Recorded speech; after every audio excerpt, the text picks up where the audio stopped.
साध संगत जी, राधा स्वामी जी। एक छोटी सी साखी है, सुनी थी, आपके सामने पेश करते हैं। पहली पातशाही गुरु नानक देव जी महाराज अपनी उदासीन यात्रा के लिए जा रहे थे अरब की तरफ। तो रास्ते में बगदाद शहर पड़ता है। उस बगदाद शहर के पास में ही बाहर वो एक पेड़ के नीचे रुक गए, बैठ गए पेड़ के नीचे। दो और भाई उधर से गुजर रहे थे। उन्होंने गुरु साहिबान को देखा और देख करके हैरान हो गए। आपस में वो कहने लगे, ये तो कोई मुसाफिर लगते हैं, इनके पहनावे से ऐसा ही लगता है ये यहाँ के नहीं है। तो नजदीक आए, आकर के उनको सलाम किया और वो कहने लगे, आप कहाँ से आए हैं? आप तो मुसाफिर लगते हैं। हुजूर बाबा जी महाराज कहते हैं कि भाई सारा संसार ही मुसाफिर है, हम भी मुसाफिर है, आ गए आपकी नगरी के अंदर। अच्छा ये बताओ, यहाँ के हाकिम कौन है? तुम्हारा हाकिम कौन है? वो कहने लगा कि हमारा यहाँ का हाकिम एक दस्तगीर है, बड़ा आलम फाजल है, बड़ा ज्ञानी गुणी है, और जो कोई उसकी बातों का जवाब नहीं देता, उसके सवालों का जवाब नहीं देता, वो उनको जमीन में गड़वा देता है। सिर्फ खोपड़ी खोपड़ी ही भार होती है, बाकी जमीन में गड़वा देता है। उधर मत जाना। गुरु साहिबान कहने लगे, फिर तो हमें जाना ही पड़ेगा भाई, हम आए ही इसलिए हैं। संत सतगुरु दाता जग तारन के लिए आते हैं, तो वो भी उसको तारने के लिए, जगाने के लिए, गफलत की नींद से आगाह करने के लिए, भूले हुए को राह दिखलाने के लिए संत सतगुरु बगदाद में पहुंचे हैं। जाओ कह दो उनसे कि हिंदुस्तान से एक नानक शाह फकीर आया है। वो चले गए। उन दोनों ने दस्तगीर से कहा, हुजूर कोई हमारी सरहद में, गांव के बाहर, शहर के बाहर कोई नानक शाह फकीर हिंदुस्तान से आए हैं, मिलना चाहते हैं। दस्तगीर कहने लगा, यहाँ पर कोई फकीरों की कमी नहीं है, फिर वो यहाँ पर क्यों आए हैं? यहाँ पर तो सारा संसार है, सारा बगदाद ही फकीर है, सब आलम फाजल है, फिर उसको यहाँ आने की जरूरत क्या है? फिर भी चलो ठीक है, आ गए हैं तो तुम इस कटोरे को ले जाओ। दूध से भरा हुआ कटोरा उनको दे दिया, और ये उस फकीर को दे दो जा करके। वो दोनों आदमी भरा हुआ कटोरा दूध का लेकर के चले, और आपस में सोचते हैं कि देखो अजनबी है, उनके लिए दूध भेज रहे हैं, कितने अच्छे हैं हमारे आका। तो वो दूध लेकर के गुरु साहिबान के सामने खड़े हो गए और बोला, जी ये उन्होंने सौगात भेजी है आपके लिए। हुजूर सच्चे पातशाह गुरु नानक साहब जी महाराज ने उस दूध को देखा और उस कटोरे में फूल की पंखड़ियां उसके ऊपर डाल दी, भर दिया, और उसको बोल दिया, इसको वापस ले जाओ, उसको दे दो। वो वापस चले गए। जाकर के दस्तगीर के सामने वो कटोरा दूध का रख दिया। दस्तगीर सोचता है, वाकई में वो कोई कामिले फकीर है, बुलाओ उनको। हम उनका स्वागत करते हैं, बुला के लाओ। वो दोनों भाई फिर चले गए, उनको बुला करके लेके आए, जी आपको बुला रहे हैं, चलो भाई। आ गए, बैठे हुए थे। दस्तगीर बोलता है, हम आपकी तारीफ करते हैं, आपने हमारे पहले सवाल का जवाब बहुत अच्छा दिया। हमारे पास 3 सवाल और हैं, उनका भी जवाब देना पड़ेगा। अगर उनका जवाब नहीं दिया तो वो देखो सामने कितने गड़े हुए हैं, सिर्फ खोपड़ी खोपड़ी नजर आ रही है। वही हाल तुम्हारा होगा अगर सवाल का जवाब नहीं दिया तो। हुजूर कहते हैं कि भाई तू अपना सवाल तो बता, क्या सवाल है तेरा? दस्तगीर बोलता है, मेरे 3 सवाल हैं कि खुदा से पहले कौन था, खुदा से पहले कौन था, और खुदा रहता कहाँ है, खुदा कहाँ पर रहता है, और तीसरा सवाल है खुदा करता क्या है। ये हमारे 3 सवाल हैं, इनका जवाब दो। जब हम तुम्हें कामिल फकीर समझेंगे। गुरु महाराज कहते हैं, हे दस्तगीर, तुम्हारे पास मोती तो होंगे, अपार मोती हैं, उसमें से एक थाली के अंदर मोती थोड़े से लेके आओ। एक भाई थाली में मोती लेकर के आ गया। गुरु महाराज कहते हैं कि इसको मोतियों को गिनो और सही गिनना। उन्होंने मोतियों को गिनना शुरू किया, 1 2 3। हुजूर ने रोक दिया, रुक जाओ, यहां पर गलती कर बैठे, सही गिनो। कि मैंने तो सही गिनती गिनी है, कि नहीं सही नहीं गिनी। दोबारा गिनने लगे, 1 2 3, फिर गलती कर बैठे। हुजूर गुरु साहिबान बोले, फिर गलती हो गई। कहाँ गलती हो गई, मैंने तो सही गिना है। अगर अब की गलती हो जाए तो मेरा हाथ पकड़ लेना, ठीक है। उन्होंने फिर गिनना शुरू कर दिया, 1। वहीं पर गुरु महाराज ने उसका हाथ पकड़ लिया कि दस्तगीर यहीं पर गलती कर बैठा, इस 1 से आगे क्या है? कि हुजूर 1 से आगे तो कुछ भी नहीं है, कुछ भी नहीं है, इसके आगे कुछ भी नहीं है। तो ऐसे ही खुदा से पहले कोई भी नहीं था। समझ गया? एक सवाल का जवाब मिल गया। जी हुजूर, एक सवाल का जवाब मिल गया, खुदा से पहले कोई नहीं था। दूसरा सवाल है, खुदा कहाँ रहता है? दूध मंगाओ। दूध मंगाया गया, कटोरे में लाकर के दूध रख दिया। गुरु महाराज उसमें हाथ डाल करके ढूंढने लगे। दस्तगीर कहने लगा है, फकीर क्या करते हो?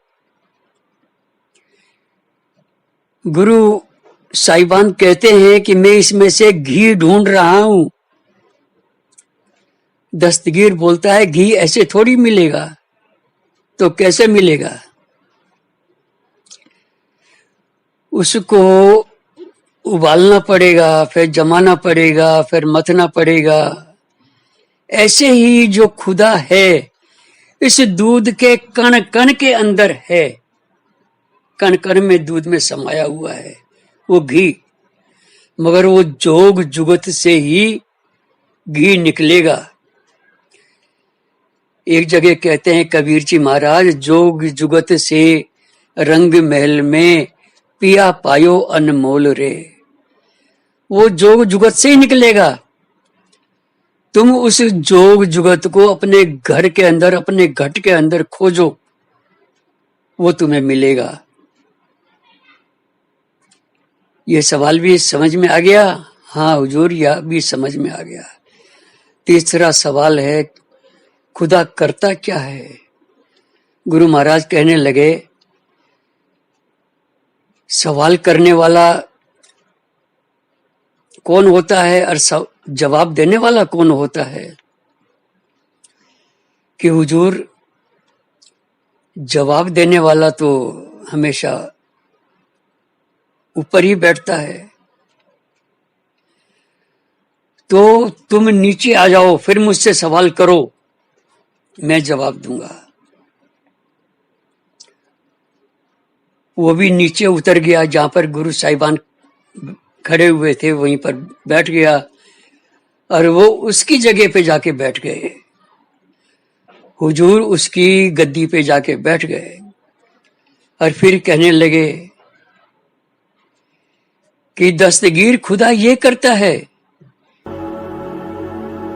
जो तख्तो ताज पर बैठा हुआ है उसको नीचे बिठा देता है और जो जमीन पर फर्श पर बैठा हुआ है उसको तख्तो ताज पर बिठा देता है। खुदा ये करता है। मान गया दस्तगीर, तुमने मेरे सवालों का जवाब दिया। मैं तुम्हें कामिल फकीर समझता हूं और मैं तुम्हें सजदा करता हूं। दस्तगीर, ऐसे नहीं चलेगा। जो तेने ये गुनाह किए हैं उस गुनाह का पछतावा, तौबा तो तुझे करनी पड़ेगी। हाँ, मैं तौबा करता हूं। मैं अब आगे के लिए ऐसा कोई गुनाह नहीं करूंगा। ऐसा गुनाह मैं कभी नहीं करूंगा। ये दस्तगीर, मेरी बात ध्यान से सुन। जब तुम खुदा लिखते हो, उस खुदा की जो सिपर है, बिंदी है, वो कहां पर होती है? कि हुजूर, वो तो सर पे होती है।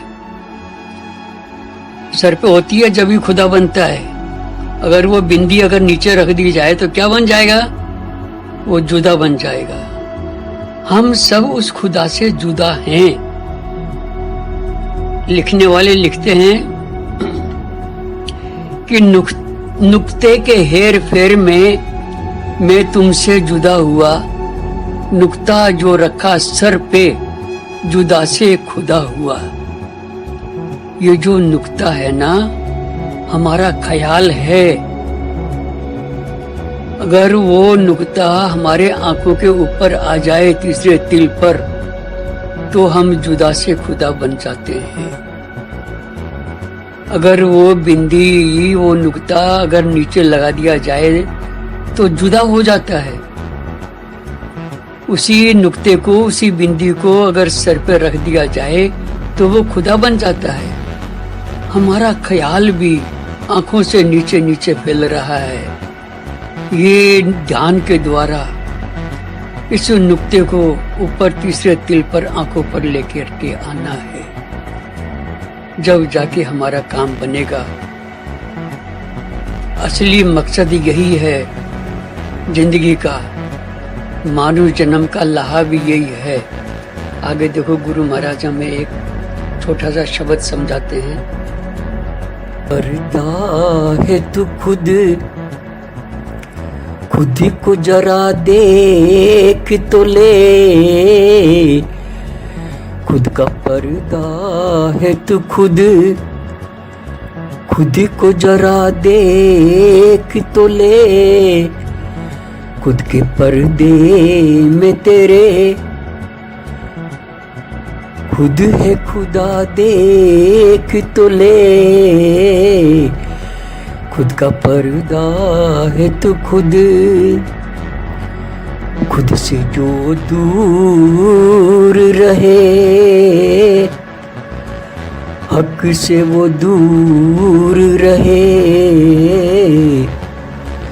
खुद से जो दूर रहे, हक से वो दूर रहे। है वो खुद गुमशुदा, है वो खुद गुमशुदा। इस बात को देख तो ले। खुद का पर्दा है तू खुद को जरा देख तो ले। खुद का पर्दा है तू खुद। कुछ नहीं है भी तू, सब कुछ है इस बात को सुन। कुछ नहीं है भी तू, सब कुछ है इस बात को सुन। आपसे आप ही है जुदा, आपसे आप ही है जुदा। खुद को जरा देख तो ले। खुद का पर्दा है तू खुद को जरा देख तो ले। खुद के पर्दे में तेरे खुद है खुदा देख तो ले। खुद का पर्दा है तू खुद। आप अपने को जो जाना, वो खुदा को जाना। आप अपने को जो जाना, वो खुदा को जाना। शाहलोला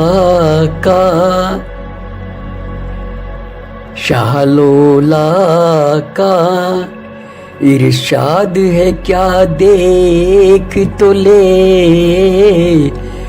खुद का पर्दा है तू खुद को जरा देख तो ले। खुद का पर्दा है तू खुद। नैनो अखरब का अगर भेद समझना है तुझे। नैनो अखरब का अगर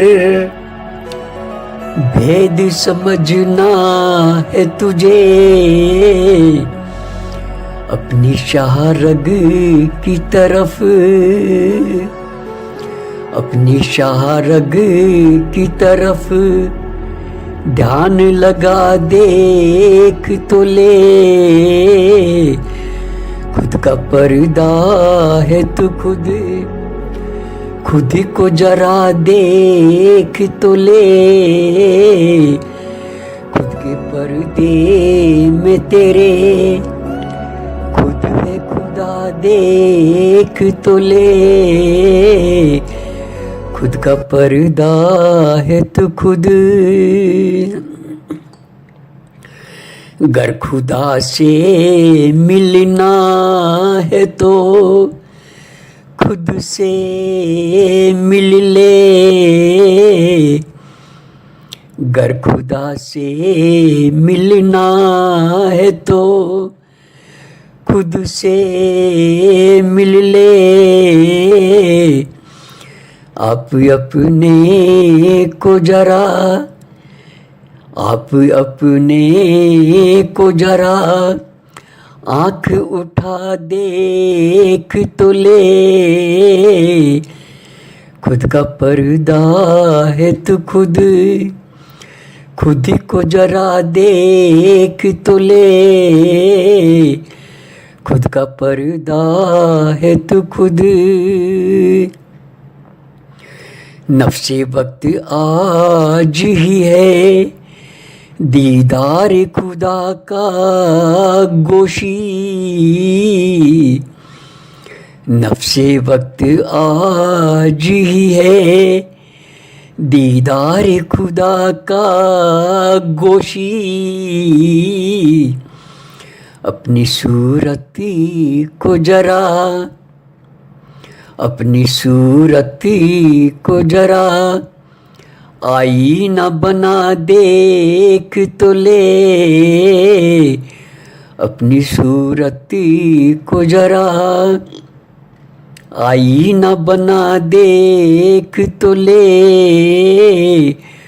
खुद का पर्दा है तू खुद को जरा देख तो ले, खुद के पर्दे में तेरे खुद है खुदा देख तो ले, खुद का पर्दा है तू खुद को जरा देख तो ले, खुद का पर्दा है तू खुद। गुरु साहिबान की इस साखी और शब्द से हमें प्रेरणा लेनी है और अपने सतगुरु का, अपने कामिल मुर्शद का हुक्म मानना है जी। राधा स्वामी जी।